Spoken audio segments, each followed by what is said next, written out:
Milton Keynes Green Spaces, the appeal for residential buyers. All right, let's talk about why people are suddenly whispering and sometimes outright yelling about Milton Keynes when it comes to buying a home.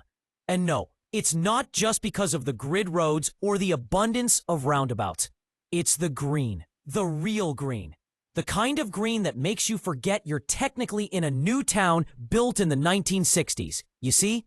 Milton Keynes isn't just a concrete jungle with high-tech business parks and fast trains to London. Though, let's be honest, that helps too. It's a patchwork of luscious parks, lakes, and nature reserves that, get this, are integrated into the city itself. Not on the outskirts, not hidden behind some shopping center. Right there, in your face, in the best way. Let me paint you a picture. A few weeks back, I was showing a young couple around a semi-detached in Walnut Tree. First-time buyers, wide-eyed, dreaming about their first garden. After the viewing, we took a stroll to Caldecotte Lake. They stopped, looked around. "Wait, this is walking distance?" they asked. "Yup," I said. "And you can run here, picnic here, or just zone out with the ducks." They made an offer that evening. Here's what makes MK different. It's not just a park here and there. It's a full-on green web. There are more than 5,000 acres of parkland, woodland, and lakes. The linear parks run through residential areas, which means your back garden might open straight onto a footpath that leads to a nature reserve. Not bad, right? And with the current UK property trend leaning hard into wellness, outdoor space, and hybrid working lifestyles, this stuff matters more than ever.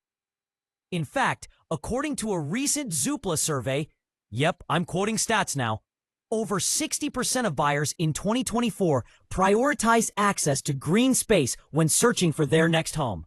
That's not a bonus anymore, it's a deal breaker. Take Campbell Park. Honestly, it's like Milton Keynes' answer to Central Park. Okay, slightly smaller. But the vibe is there. Sweeping meadows, wildflower beds, sculptures, and this sudden stillness in the middle of the city. I had a client from East London, a graphic designer. Said he never imagined himself leaving Shoreditch. Then he visited Campbell Park and, in his words, fell into a countryside dreamscape that happened to have Wi-Fi. We closed on a 2-bed in Oak Grove within a month. It's not just buyers. By the way, renters are catching on too. Young professionals working hybrid gigs, and let's face it, who isn't these days, are craving more than a box flat above a Tesco. They want fresh air, space to think, space to breathe, and they're finding it here. And parents? Don't even get me started. Parents love this place. Whether it's Emberton Country Park for family weekends or the miles of redways, those are the dedicated walking/cycling paths, FYI. There's an overwhelming sense that kids actually get to be kids here. You know, trees to climb, streams to splash in, mud to fall into. The good stuff. Quick aside, I once met a buyer who chose a property in Great Linford solely because her dog looked happier there. I kid you not. Here's the kicker. Prices are still decent. Compared to what you'd pay for a Garden Square flat in Zone 3 London, plus the sound of your neighbor's kettle boiling through the wall, in Milton Keynes, you can get an actual house, with space, and that green view everyone's now dreaming about. So yeah, if you're a buyer, or even just thinking about buying, don't overlook the simple things.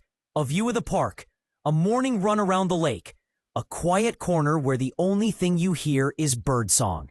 That's the stuff that sells homes now. And in Milton Keynes, that stuff is everywhere.